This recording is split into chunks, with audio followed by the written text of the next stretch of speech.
यदि आप प्रगति पथ से कोई पेड कंटेंट लेना चाहते हैं, पथ पब्लिकेशन की बुक लेना चाहते हैं, जैसे बीएड एमसीक्यू की बुक लेना चाहते हैं, ये आपको दिख रही है, या फिर आप हमसे असाइनमेंट बनवाना चाहते हैं, या फिर बीएड के किसी प्रकार के नोट्स लेना चाहते हैं, डिग्री डिप्लोमा या कुछ जो भी आपको रिक्वायरमेंट है जो यहाँ पर लिखा हुआ है पे हमें मैसेज कर सकते हैं या फिर इस पर फोन।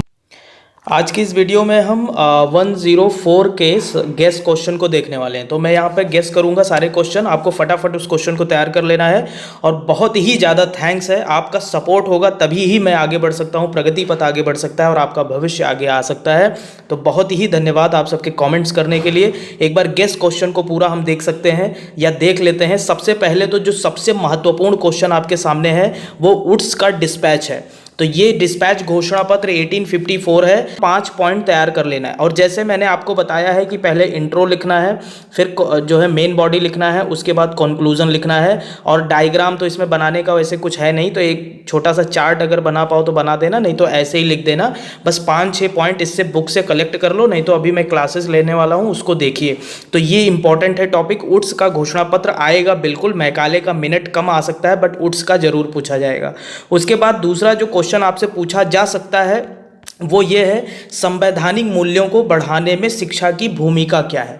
तो ये आपसे क्वेश्चन हर हालत में पूछा जाएगा, बहुत ज़्यादा इंपॉर्टेंट है ये कि संविधान के मूल्यों में जो फंडामेंटल ऑफ राइट्स हैं, जो मूल कर्तव्य हैं, फंडामेंटल ड्यूटीज़ हैं, डीपीएसपी हैं, direct principle of state policy, ये सारी चीज़ें या संविधान में जो फ्रीडम है और जो धर्म को मानने की स्वतंत्रता है, सर्व शिक्षा अभियान, मतलब कई सारे जो मूल्य संविधान में रखे गए हैं वो शिक्षा की भूमिका में क्या रोल अदा करते हैं, शिक्षा की भूमिका को कैसे आगे बढ़ा सकते हैं, यह बात आपसे पूछे जाने की प्रबल संभावनाएं हैं क्योंकि आप एक शिक्षक भी बनने जा रहे हैं और यह महत्वपूर्ण टॉपिक भी है। इसके बाद में आपसे जो क्वेश्चन पूछा जा सकता है वो क्वेश्चन आपसे एक बार फिर से बौद्ध और वैदिक काल की शिक्षा स्थिति को लेकर क्वेश्चन पूछा जा सकता है कि बौद्ध काल में शिक्षा की स्थिति क्या थी, वैदिक काल में शिक्षा की स्थिति क्या थी। अब आप पूछेंगे सर ये तो पहले पूछा जा चुका है, बट भैया सिलेबस में ये भी है, इसके भी क्वेश्चन आने की संभावनाएं हैं। एग्जामिनर हो सकता है इसको दोबारा ना पूछे बट संभावनाएं हैं, बट मोस्ट इंपॉर्टेंट में इसको हम नहीं रखेंगे, बट इंपॉर्टेंट में हम इसको रखेंगे, ऊपर के मोस्ट इंपॉर्टेंट है।